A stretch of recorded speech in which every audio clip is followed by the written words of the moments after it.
ಇಂದು JDSನ ನಿಯೋಗ JDLP ನಾಯಕರು ಸನ್ಮಾನ್ಯ ಸುರೇಶ್ ಬಾಬಣ್ಣರವರು ಜೊತೆಯಲ್ಲಿ ಕೌನ್ಸಿಲ್ ಲೀಡರ್ ಆಗಿರ್ತಕ್ಕಂಥ ಮಾನ್ಯ ಭೋಜೇಗೌಡರು ಎಲ್ಲ ಶಾಸಕರು ವಿಧಾನ ಪರಿಷತ್ನ ಸದಸ್ಯರು ಸೇರಿದಂತೆ ಘನತೆ ಹೊತ್ತ ರಾಜ್ಯಪಾಲರ ಒಂದು ಸಮಯವನ್ನು ಕೇಳಿ ಇವತ್ತು ಅವರು ನಮಗೆ ಸಮಯ ನಿಗದಿ ಮಾಡಿಕೊಟ್ಟಿದ್ರು. ತಮ್ಮೆಲ್ಲರಿಗೂ ಗೊತ್ತಿದೆ ಇವತ್ತು ಯಾವ ವಿಚಾರಕ್ಕೋಸ್ಕರ ನಾವಿಲ್ಲಿ ಬಂದಿದ್ದೇವೆ ಅಂತ. ಹೈಕೋರ್ಟ್ನ ವಿಭಾಗದ ಒಂದು ಪೀಠ ಏನಿದೆ ಐತಿಹಾಸಿಕವಾದಂಥ ಒಂದು ತೀರ್ಪನ್ನು ನೈಸ್ ವಿಚಾರಕ್ಕೆ ಸಂಬಂಧಪಟ್ಟಂತೆ ಈಗಾಗಲೇ ಹೊರಗಾಕಿದೆ. ಜೂನ್ 29ನೇ ತಾರೀಕು ಬಂದಂಥ ಒಂದು ತೀರ್ಪಿನಲ್ಲಿ ಒಂದು ಆದೇಶದಲ್ಲಿ ಉಲ್ಲೇಖವಾದಂಥ ಒಂದು ಅಂಶ ಭಾಳ ಕ್ಲಿಯರ್ ಆಗಿದೆ. Nice is not so nice ಅಂತಕ್ಕಂಥದ್ದು. ಅಂದರೆ ಇದು ಇಡೀ ರಾಜ್ಯದಲ್ಲಿ ಅತ್ಯಂತ ದೊಡ್ಡ ಹಗರಣ, ಇಂದಿನಿಂದ ಅಲ್ಲ ಕಳೆದ 2.5 ದಶಕಗಳಿಂದನೂ ಕೂಡ ನಿರಂತರವಾಗಿ ಈ ಒಂದು ಹಗರಣ ಇದೇ ರೀತಿ ನಡೀತಾನೆ ಬಂದಿದೆ. ಕಾರಣ ಏನಂದರೆ ನಿಮಗೆ ಗೊತ್ತಿದೆ, FWA ಅಗ್ರಿಮೆಂಟ್ ಬಗ್ಗೆ ಈಗಾಗಲೇ ಕೋರ್ಟ್ನ ಆದೇಶದ ಪ್ರಕಾರವಾಗಿ ಜಡ್ಜ್ಮೆಂಟ್ ಕಾಪಿಯ ಒಂದು ಆರ್ಡರ್ ಕಾಪಿಯನ್ನು ಇಟ್ಕೊಂಡು ಸನ್ಮಾನ್ಯ ಕುಮಾರಣ್ಣವರು ಈಗಾಗಲೇ ಮಾಧ್ಯಮದ ಮಿತ್ರರಲ್ಲಿ ಮಾತನಾಡಿದರು. ಕೋರ್ಟ್ ಹೇಳ್ತಾ ಇರ್ತಕ್ಕಂಥದ್ದಿಷ್ಟೇ, 20-25 ವರ್ಷದಿಂದ ಅಲ್ಲಿ ರೈತರ ಜಮೀನನ್ನು ತಾವೇನು ಭೂಸ್ವಾಧೀನ ಮಾಡ್ಕೊಂಡ್ರಿ. ಅಂದರೆ ಇಲ್ಲಿ KDB ಥ್ರೂ ಅಕ್ವಿಸಿಷನ್ ಆಯಿತು, ಅದೊಂದು ನೋಡಲ್ ಏಜೆನ್ಸಿಯಾಗಿ ಅಕ್ವಿಸಿಷನ್ ಮಾಡಿದ ನಂತರ ರೈತರಿಗೆ ಯಾವ ಒಂದು ಅವಾರ್ಡ್ಗಳು ಸಿಕ್ಕಬೇಕಾಗಿತ್ತು ಅದರಲ್ಲಿ ವಿಳಂಬ ಆಯಿತು. ಕಂಪನ್ಸೇಷನ್ಗಳು ಇಲ್ಲಿವರೆಗೂ ಸಿಕ್ಕಿಲ್ಲ. ಸರಿಸುಮಾರು 67%ಗೂ ಹೆಚ್ಚು ಜನ ರೈತರನ್ನ ಇವತ್ತು ಅವರ ಸ್ವಂತ ಭೂಮಿಯನ್ನು ಭೂಸ್ವಾಧೀನ ಮಾಡಿಕೊಂಡು ಇವತ್ತು ಅವ್ರ ಕೈಯನ್ನು ಬಿಟ್ಟಿದ್ದಾರೆ. ಈ ಹಿನ್ನೆಲೆಯಲ್ಲಿ ಒಂದು ಕೋರ್ಟ್ನಲ್ಲಿ ಒಂದು ಪರ್ಟಿಕ್ಯುಲರ್ ಒಂದು ಆ್ಯಕ್ಟನ್ನು ಮೆನ್ಷನ್ ಮಾಡ್ತಾರೆ. 300 ಡೇ ರೈಟ್ ಟು ಪ್ರಾಪರ್ಟಿ ಆ್ಯಕ್ಟ್ ಅಂತಕ್ಕಂಥದ್ದನ್ನ ಸಂವಿಧಾನದ ಒಂದು ವಿಧಿಯ ಒಂದು ಆ್ಯಕ್ಟ್ ಏನಿದೆ ಆ ಒಂದು ಆ್ಯಕ್ಟನ್ನೇ ಮುಂದಿಟ್ಕೊಂಡು ಕೋರ್ಟಿನ ಒಂದು ಆದೇಶ ಹೊರಡಿಸಿದ್ದಾರೆ. ಯಾವ ಒಂದು ಭೂಸ್ವಾಧೀನ ಅಂತಿಮ ಅಧಿಸೂಚನೆ ಹೊರಡಿಸಿರ್ತಕ್ಕಂಥ ಕೆಲವೊಂದಷ್ಟು ರೈತರ ಭೂಮಿಯನ್ನು ಸಂಪೂರ್ಣವಾಗಿ ಅದನ್ನು ರದ್ದುಗೊಳಿಸ್ತಾ ಇದ್ದೇವೆ ಅಂತಕ್ಕಂಥದ್ದು ಈಗಾಗಲೇ ಹೈಕೋರ್ಟು ಈಗಾಗಲೇ ತೀರ್ಪನ್ನು ಕೊಟ್ಟಿದ್ದಾರೆ.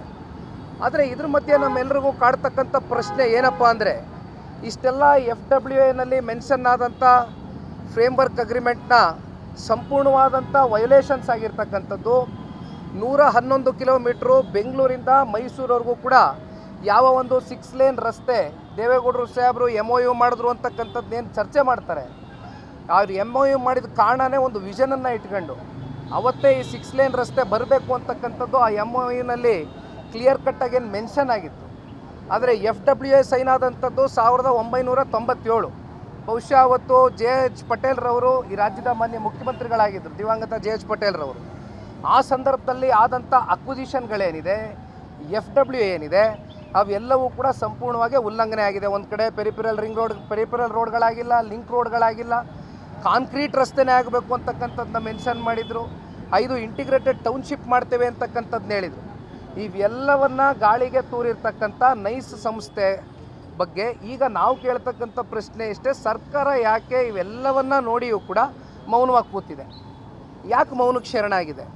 ಇಲ್ಲಿ ಸರ್ಕಾರ ನಾಡಿನ ಜನತೆ ಪರವಾಗಿದೆಯೋ, ರೈತರ ಪರವಾಗಿದೆಯೋ?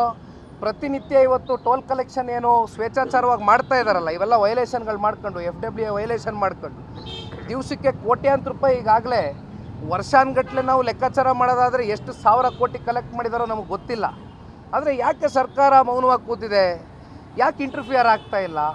ಈ ವಿಚಾರದಲ್ಲಿ ಹೈಕೋರ್ಟ್ ಹೇಳ್ತಕ್ಕಂಥದ್ದು, ನೀವು ಇದರಲ್ಲಿ ಸರ್ಕಾರ ನೀವು ಈ ಒಂದು ಪ್ರಾಜೆಕ್ಟನ್ನು ಸಂಪೂರ್ಣ ನೀವು ಇದನ್ನು ಕೈಗೆತ್ತಿಕೊಳ್ಬೇಕು, you have to take over this project ಅಂತಕ್ಕಂಥದ್ರ ಬಗ್ಗೆ ಈಗಾಗಲೇ ಹೈಕೋರ್ಟು ಡೈರೆಕ್ಷನ್ಸ್ ಕೊಟ್ಟಿದೆ. ಆದರೂ ಕೂಡ ಸರ್ಕಾರ ಇನ್ನೂ ಮೀಣಾಮೇಷ ಎಣಿಸ್ತಾ ಇದೆ. ಯಾತಕ್ಕೋಸ್ಕರ ಅಂತಕ್ಕಂಥದ್ದು ಉತ್ತರ ಕೊಡಬೇಕು. ಪಾಪ ಅಮಾಯಕ ರೈತರು ಅವ್ರ ಸ್ವಂತ ಭೂಮಿಯನ್ನು ಕಳ್ಕೊಂಡ್ರು. ಕೊನೆಗೆ ಅವ್ರು ಕಷ್ಟ ಬಂದಾಗ ಅಟ್ಲೀಸ್ಟು ಸಾಲನೋ ಸೋಲನೋ ಮಾಡಿ ಏನೋ ಅದೊಂದು ಪ್ಲೆಡ್ಜ್ ಮಾಡಿ ಏನೋ ಸಾಲ ತಗೊಂಡು ಅವ್ರ ಮಕ್ಕಳ ಎಜುಕೇಷನ್ಗೋ ಅಥವಾ ಹೆಲ್ತ್ ಇಶ್ಯೂಸ್ ಆದಂಥ ಸಂದರ್ಭದಲ್ಲಿ ಬಳಕೆ ಆಗ್ತಕ್ಕಂಥ ಭೂಮಿಯನ್ನು ಅದೂ ಕೂಡ ಆಗಲಿಲ್ಲ. ಅವ್ರಿಗೆ ಡೆವಲಪ್ಮೆಂಟು ಆಗಲಿಲ್ಲ. ಡೆವಲಪ್ಮೆಂಟ್ ಹೆಸರಲ್ಲಿ 20,000 ಎಕರೆ ಅಷ್ಟೇ ಅಲ್ಲ, ಎಕ್ಸೆಸ್ ಲ್ಯಾಂಡನ್ನು ಇವತ್ತು ನೈಸ್ ಕಂಪ್ನಿಗೆ ಆ ಒಂದು ಮಾಲೀಕತ್ವಕ್ಕೆ KDB ಥ್ರೂ ಅಕ್ವಿಸಿಷನ್ ಆಯಿತು. ಆದರೆ ಎಷ್ಟು ಡೆವಲಪ್ಮೆಂಟ್ ಆಗಿದೆ?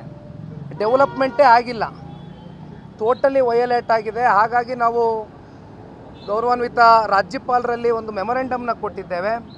ಎಲ್ಲ ಶಾಸಕ ಮಿತ್ರರು ಜೊತೆಗೂಡಿ JDLP ನಾಯಕರು, ಭೋಜೇಗೌಡರು ಸೇರಿದಂತೆ ಇವತ್ತು ಘನತೆ ಹೊತ್ತ ರಾಜ್ಯಪಾಲರಿಗೆ ಮನವಿಯನ್ನು ಕೊಟ್ಟು ಇದು ಸರ್ಕಾರಕ್ಕೆ ಒಂದು ಚಾಟಿ ಬೀಸ್ತಕ್ಕಂಥ ಒಂದು ಕೆಲಸ ರಾಜ್ಯಪಾಲರ ಕಡೆಯಿಂದ ಆಗಬೇಕು ಅಂತಕ್ಕಂಥದ್ದು ನಾವೆಲ್ಲರೂ ಕೂಡ ಮನವಿ ಸಲ್ಲಿಸಿ ಬಂದಿದ್ದೇವೆ.